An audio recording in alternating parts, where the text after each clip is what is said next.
Oke teman-teman semua, nah sekarang kita akan membahas mengenai propagator foton. Nah jadi kita misalkan definisikan vektor 4 polarisasi. Kalau sebelumnya kita polarisasinya itu hanya vektor 3 gitu ya, hanya pada sisi ruang saja. Nah, di sini kita definisikan vektor 4 polarisasi itu untuk suku waktunya itu 0 gitu ya. Ini adalah vektor polarisasi pada ruangnya, variabel ruangnya.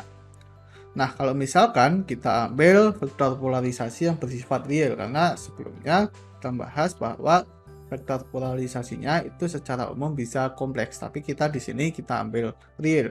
Sehingga dekomposisi medan elektromagnetnya kita bisa nyatakan dalam bentuk seperti ini. AMU kita bisa tuliskan, kita bisa dekomposisikan pada vektor 4 seperti ini.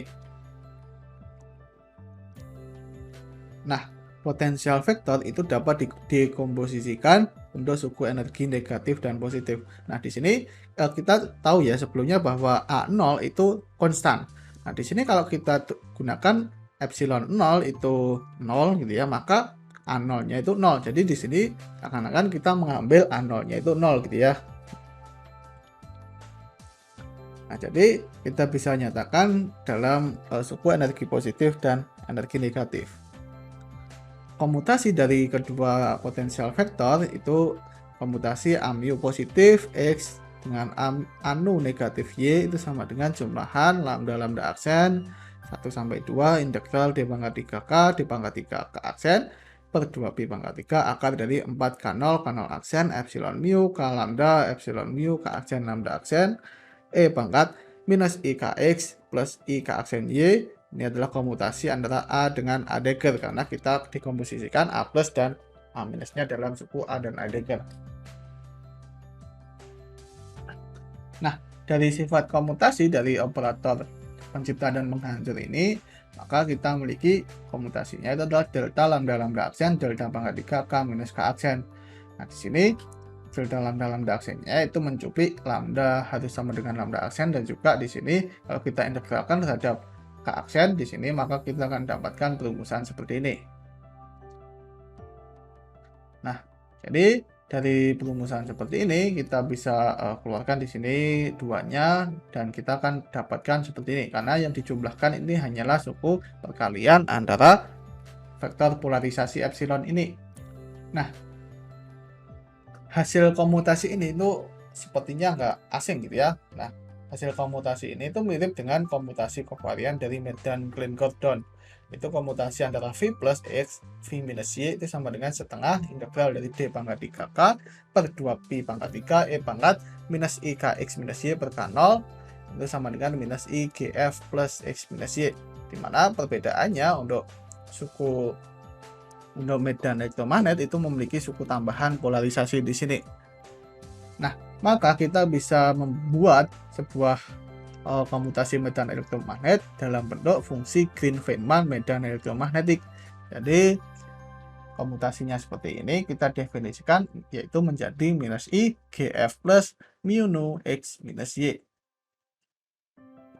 Dan juga untuk komutasi antara A mu minus dengan A nu plus itu sama dengan minus komutasi A nu plus Y dengan A mu plus X, dan itu sama dengan IGF plus nu mu Y minus X gitu ya, kebalikannya ya. Kita gunakan linian negatifnya dan kita substitusikan pada persoalan yang ini. Atau kita bisa nyatakan dalam bentuk integral seperti ini, dan ini itu kalau kita hubungkan dengan persoalan fungsi Klein-Gordon, maka ini itu adalah minus I GF minus mu nu X minus Y. Kalau kita kalikan dua operator medan A mu X dengan A mu Y itu sama dengan A mu plus X ditambah A mu minus X dikalikan A nu plus Y ditambah A nu minus Y. Ini kalau kita kalikan seperti ini. Kemudian kita tambahkan dengan A nu minus Y, A mu plus X minus A nu minus Y, A mu plus X gitu ya. Jadi di sini ada yang di sini itu menjadi komutasi gitu ya, yang sisanya itu adalah pengurutan normal. Jadi ini adalah urutan normal A mu X, A nu Y ditambah dengan komutasi A mu plus X, A nu minus Y. Dan ini itu adalah urutan normal A mu X anu Y minus I GF plus mu nu. Atau kalau kita tuliskan pada ikat bawah itu seperti ini, dimana dengan relasi bahwa A mu X anu Y ikat bawah itu sama dengan A mu X anu Y ket 0. Dan itu sama dengan minus I GF plus mu nu X minus Y. Nah, propagator Feynman itu didefinisikan sebagai nilai ekspektasi vakum perkalian dua operator medan yang diurutkan waktu. Jadi, nilai ekspektasi T dari A mu X anu Y itu sama dengan minus I GF mu nu X minus Y. Atau kalau kita tuliskan urutan normal dari perkalian ini itu seperti ini. Dan ini kita bisa nyatakan bahwa A mu anu kalau kita nilai ekspektasinya itu adalah GF plus mu nu X minus Y, yang ini adalah GF plus nu mu Y minus X, dan ini itu tidak lain sama dengan GF minus mu nu X minus Y. Nah, kalau kita keluarkan I-nya, maka kita akan dapatkan bentuk seperti ini gitu ya. Kita keluarkan I-nya dan kita bisa coret di sini untuk mendapatkan GF mu nu. Jadi GF mu nu-nya itu kita memiliki bentuk seperti ini, atau kalau kita nyatakan dalam bentuk integral itu seperti ini. Nah, jadi kita memiliki GF mu nu dalam bentuk integral seperti ini. Nah, apabila suku kedua di dalam kurung kotak yang ada di sini itu kita lakukan pergantian dari K ke minus K karena variabel integrasinya itu adalah variabel boneka. Ini kita bisa buktikan bahwa integral dari minus tak hingga sampai tak hingga dk FK itu kita ubah menjadi integral dari tak hingga sampai minus tak hingga minus dk F minus K gitu ya. Kalau kita carikan negatifnya, kita ganti variabelnya menjadi negatifnya, kan batas-batas integrasinya berubah. Nah, ini kalau kita kembalikan bahwa minus K-nya itu minus K-nya ini minusnya itu mengubah tanda integral di sini, mengubah batas integral menjadi integral dari minus tak hingga sampai tak hingga F minus K dk. Jadi kita bisa lakukan pergantian ini dan hanya mengganti tanda di sini. Tapi juga kalau kita ini kan operasi juga ke sini tuh, jadi ini mengubah tandanya. Tapi kita juga memiliki sifat bahwa pergantian variabel K dengan minus K itu tidak mempengaruhi vektor polarisasi, karena vektor polarisasinya itu tetap tegak lurus terhadap vektor momentumnya gitu ya. Nah, jadi kita bisa memiliki GF mu nu itu seperti ini. Dan sebelumnya kita sudah memiliki bentuk representasi integral dari fungsi tangga, yaitu theta sebagai fungsi X itu adalah limit delta mendekati 0 plus minus integral dari dk per 2 pi E pangkat minus IKX plus dibagi dengan K plus I delta. Nah, jadi kalau kita substitusikan theta X0 minus Y0 nya itu seperti ini gitu ya.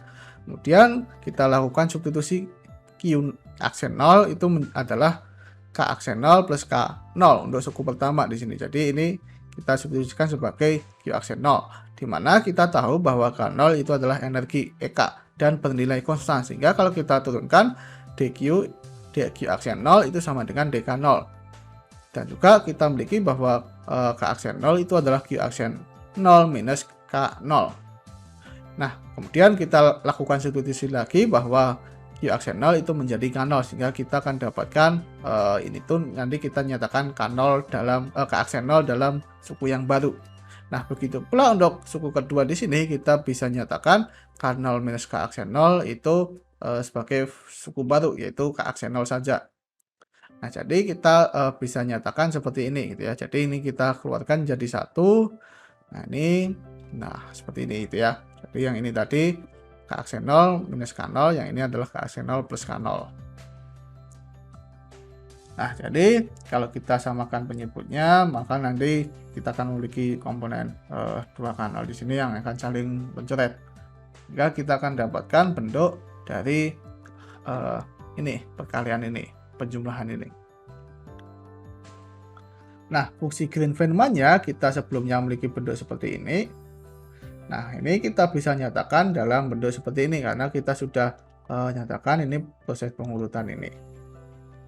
Nah, fungsi Green-Feynman foton pada ruang momentum itu bisa didapatkan melalui transformasi Fourier, yaitu GF mu nu X minus Y itu sama dengan integral dari D pangkat 4 ya, D pangkat 4K per 2 pi pangkat 4 GF tilde mu nu E pangkat minus I K X minus Y.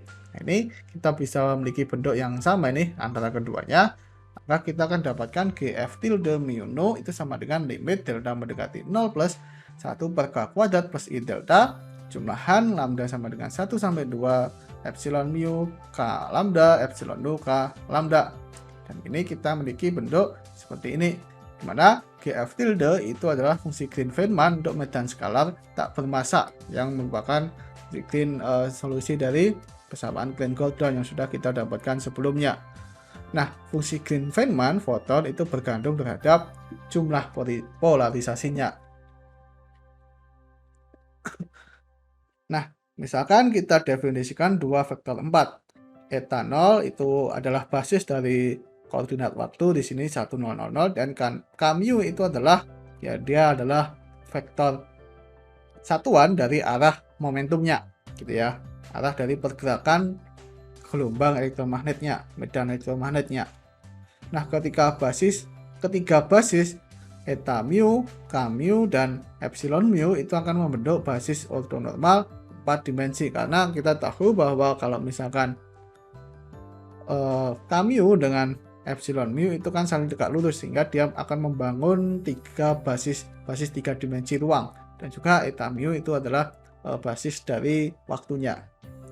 Sehingga kalau kita gabungkan, keempatnya itu akan membangun basis ortonormal 4 dimensi dengan relasi ortonormalitas seperti ini. Nah, untuk sifat yang terakhir ini itu adalah sifat transversal gitu ya. K mu epsilon mu itu sama dengan 0. Perkalian dotnya itu sama dengan 0. Nah, jadi kalau misalkan K arah vektor arah dari potensial medannya itu ke sana, maka ada dua polarisasi yang mungkin, sehingga kita memiliki 3 basis dan juga kita tambahan basis waktu eta 0. Nah, aturan kelengkapan ya ini bahwa jadi kalau kita lakukan hasil kali luar, maka itu hasilnya adalah tensor metrik. Juga kita memiliki relasi yang lebih sederhana untuk aturan kelengkapannya. Untuk basis ini adalah minus dari jumlahan lambda sama dengan 1 sampai 2 epsilon mu epsilon nu plus eta mu eta nu minus K mu K nu itu sama dengan G mu nu. Atau kalau kita tuliskan jumlahan dari epsilon mu epsilon nu itu sama dengan minus G mu nu plus eta mu eta nu minus K mu K nu. Nah, dengan demikian kita bisa dapatkan propagator foton IGF mu nu itu adalah limit delta mendekati 0 plus minus I per K kuadrat plus I delta G mu nu minus eta mu eta nu plus K mu K nu gitu ya.